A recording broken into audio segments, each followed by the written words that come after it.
Arianto Sutadi ya guys. Penasihat Kapolri itu nggak ada jabatan strukturalnya ya guys ya. Jadi itu suka-suka dia lah dia mengaku sebagai penasihat Kapolri. Aku mau lihat guys, ada 11 rekam jejak dia yang dibongkar oleh koalisi anti korupsi pada saat dia mencalonkan diri sebagai calon pimpinan komisioner KPK. Apa itu? Saya cuma 4 saja ya. Saya ingin sampaikan 4 saja ini ya. Pertama, dia kenapa gagal mencalonkan diri sebagai komisioner KPK? Karena dia mengakui memalsu data di LHKPN ya. Jadi hartanya tidak sesuai dengan realitanya. Yang kedua, dia memperbolehkan gratifikasi sepanjang tidak menodai pekerjaan itu versi dia. Tapi yang paling parah ini, kenapa dia mendukung Bareskrim kaitannya dengan pemeriksaan ijazah palsu? Karena dia pernah meng-SP3 ijazah palsu Fuad Amin, Bupati Bangkalan. Dan dia juga pernah meng-SP3 bukti palsu tentang HPH, salah satu hutan di Kalimantan.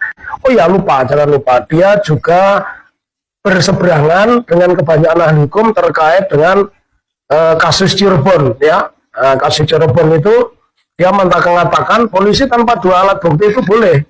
Itu pernyataan dia selalu tidak bersesuaian dengan kalimat-kalimat sebelumnya ya.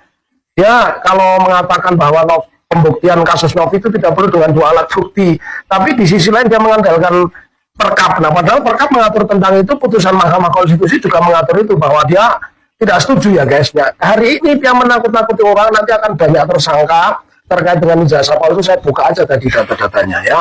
LHKPN-nya palsu, meng-SP3 ijazah palsu Bupati Bangkalan, Fuad Amin. Wajar kalau dia juga keluar-keluar tentang ijazah palsu ini sudah selesai. Dia tidak tahu bahwa kekuatan hukum itu di persidangan sesuai pasal 184 KUHP ya guys ya.